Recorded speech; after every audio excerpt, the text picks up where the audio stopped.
of two wonderful comedian panellists. I brought in comics because I want to give it a lighter edge, and also they work for less. See you there.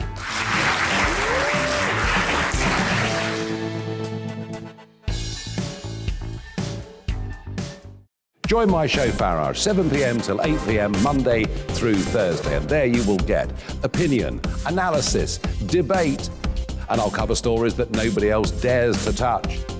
And then for the last 15 minutes, talking pints. We're over a drink. We have a civilised conversation with someone. We very often disagree, but we do it in a grown-up way. Come and join me on Farage.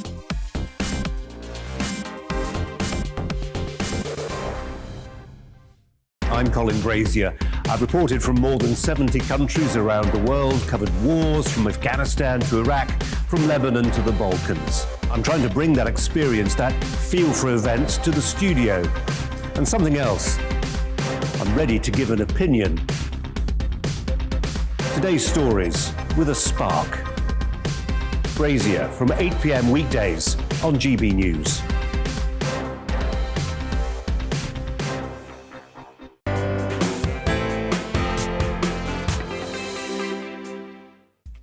Merry Christmas, it's 9 o'clock and you're watching GB News with me, Alex Phillips. Coming up this hour, it's Christmas Day. Did you not notice? And many people will be off today.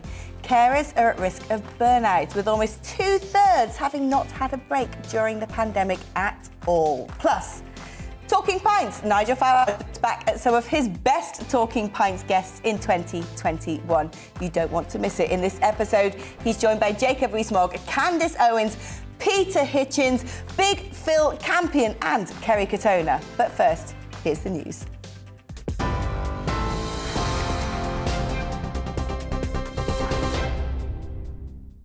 Thanks, Alex. Good morning and Merry Christmas. I'm Bethany Elsey. This is your news at 9 o'clock. The Queen's annual Christmas message will be broadcast at 3 o'clock this afternoon. It's expected to be particularly personal this year, as it's Her Majesty's first festive period without her husband, the Duke of Edinburgh, who died in April. A photograph released by Buckingham Palace shows the Queen alongside a picture of their diamond wedding anniversary taken in 2007. The monarch is spending this Christmas at Windsor Castle with the Prince of Wales and the Duchess of Cornwall.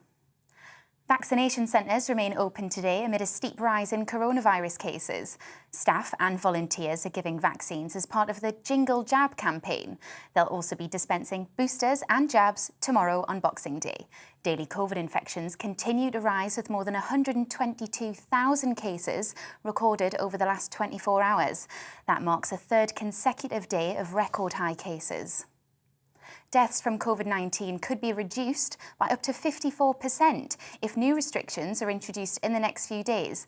That's according to government scientific advisors. A new paper published yesterday models the impact of banning indoor socialising and the return of the rule of 6 outdoors. It suggests the measures should run from the 28th of December through to late March.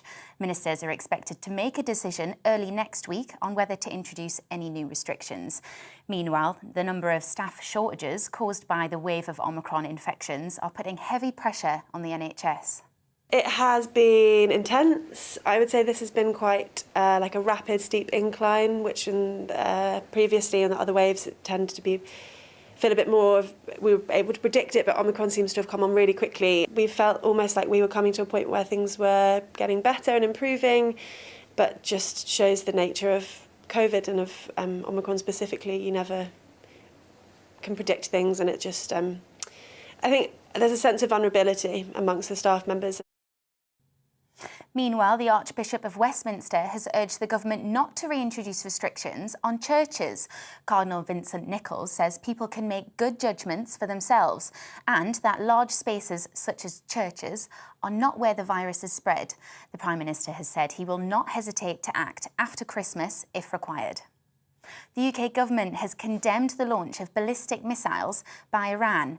During 5 days of military drills, Iran's Revolutionary Guard fired multiple ballistic and cruise missiles in the Gulf. The country's top military commanders have said they intend to send a warning to Israel. That's amid concerns over plans to target Iranian nuclear sites. Iran says its nuclear ambitions are peaceful. And the most powerful and most expensive telescope ever will launch into space later. Costing $9 billion, the James Webb Space Telescope is 100 times more sensitive than its predecessor, Hubble. Liftoff has been delayed for the last 24 hours due to bad weather, but it will launch this afternoon. Scientists believe the mission will transform our understanding of the universe, as it has the ability to scan images of different life forms and of the very first stars. It is going to do something like we've seen with Hubble, with the Hubble Deep Field, where we stared at a blank part of sky and saw just so many galaxies, and it was incredible to know that all those galaxies were hiding there in the early universe, and we just needed to look long enough to see them. What Webb is going to do, it's going to push beyond that, and it's going to be sensitive to galaxies that are more distant and younger, that really formed closer to the start of the universe. That's your news update. I'll be back with the latest headlines in an hour.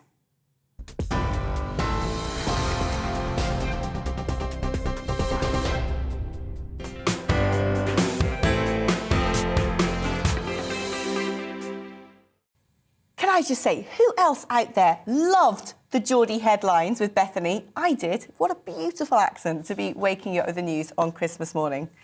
Now, while many of us will use the Christmas period to relax after a very difficult year, there are fresh warnings that unpaid carers are at risk of burnout, with almost 2/3 having not even had a break during the pandemic. Many have had to take on additional caring responsibilities for family members with little or no respite care. Our London reporter Alice Porter has this package. Over the last 2 years, we've clapped for carers, those in the NHS and those in our care homes. But there are more than 30 million unpaid carers across the UK, often working without any recognition. Vanessa Bowden is a full-time carer to her husband with MS and looks after her daughter with learning difficulties. I haven't had a holiday for 8 years, I think it is now. I think it's about 8 years since I last went on holiday. Christmas Day, I'll probably be up around 4 a.m. to get my husband sorted, ready for coming down the stairs. And that's like an hour and a half's job to get him sorted. That's even before I get onto the stairs. And then it's a good 45 minutes to get him actually down the stairs. James Townsend founded a company at the start of the pandemic, which provides online support for unpaid carers. They've reached 150,000 people, including Vanessa. Most carers primarily are just exhausted.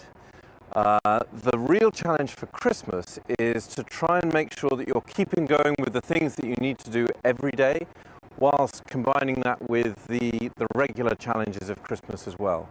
So we're finding that bringing carers together online give them an opportunity to share those challenges with other people who recognise them, but also to lift each other up, share a bit of humour. That's a really key way to get through the Christmas period. The government published their long-awaited white paper on social care earlier in the month and say they're putting an extra £25 million into supporting unpaid carers. But opposition MPs believe it doesn't go far enough. Unpaid carers have been pushed to the limit looking after the people they love. Almost half hadn't had a single break for 5 years, even before the pandemic struck. But I understand the additional funding in the white paper amounts to just £1.60 more for each unpaid carer a year. Families deserve so much better than this. Carers are often in need of more financial support, and like Vanessa, many just want some appreciation. Acknowledgement that we do 24 hours a day job. You know, we have to be on call 24 hours a day. We don't get that recognition. That was Alice Porter, our London reporter, reminding us all that while some of us glut and self-indulge over this Christmas period, others are all about making sure other people can have a wonderful, wonderful Christmas. Now, hundreds of families affected by cancer in the northeast of England are today opening kindness kits given to them by a charity called Fighting All Cancers Together, or FACT, as it's known in the region. Our wonderful reporter, Rachel Sweeney, tells us all about the charity's founder and how a little idea became a huge support network for thousands of people. Joanne Smith was diagnosed with breast cancer at 34. It was her daughter's second birthday and her son was only 7. I was very well looked after medically, had fantastic treatment, otherwise I wouldn't be sitting here today. But that treatment lasted 4.5 years, so it was a long time out of my life and my family's life. And it was managing your normal life, your day-to-day life, alongside the clinical journey that was the most challenging. And I thought that as I came towards the end of that, I could do something positive out of all the things I'd learned. Joanne used her experience to set up the charity Fighting All Cancers Together, known as FACT, 13 years ago. A team of just 8 now supports more than 2,000 service users at any one time, those living with cancer and those who are supporting them through it. It's very good and very caring to everyone. I'm here because of my mum having cancer, and she's been very brave through it. And it's been a hard year. Well, I was feeling ill about February and I got diagnosed with ovarian cancer. I've had chemotherapy through the Freeman Hospital, had an operation in August to have it all removed, and had the rest of my treatment at the Freeman again. And I got told last month that it's all clear. So, happy days. How does that make you feel listening to that? It's everything that FACT is about. It's why we're here. I mean, FACT in its early days was just going to be a little voluntary signposting group, and we've only grown to do what we do because of the need for what we do. And that just captures that completely. There's a family with a real need, and the FACT team and the FACT family have stepped up to meet that. That's what it's about. This Christmas, FACT is providing hundreds of families with hampers to help them through the holidays. 511 of these kindness kits have gone to families across the northeast of England who are struggling emotionally or financially. Inside each one is fresh food, household goods, Christmas toys and toiletries. Deliveries are being made across the region by Mr. and Mrs. Smith. It's just a good feeling that you're doing something worthwhile. And you get a lot of satisfaction from sort of helping the people in the community and things like that. And you see the good work that the people within the charity do. It's quite nice then to be the end product of that, doing the deliveries and bits and pieces for them. This team promotes compassion throughout the year. And Joanne has a very special message this Christmas Day. Be happy, enjoy every moment, cherish people that are close to you.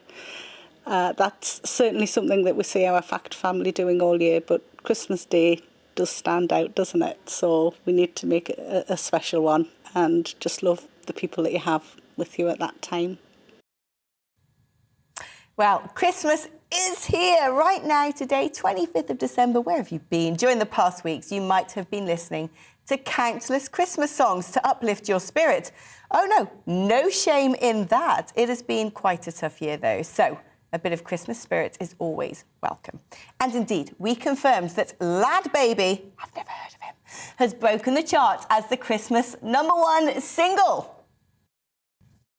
So Lad Baby has actually made history by getting a 4th consecutive Christmas #1, taking the previous title of the Spice Girls in the 90s and the Beatles back in the 60s with Sausage Rolls for Everyone. Now, if you're not familiar with Lad Baby, which many people are, let's face it, he and his partner, Mark and Antonia Doyle, are YouTubers, and they talk about that basically being parents.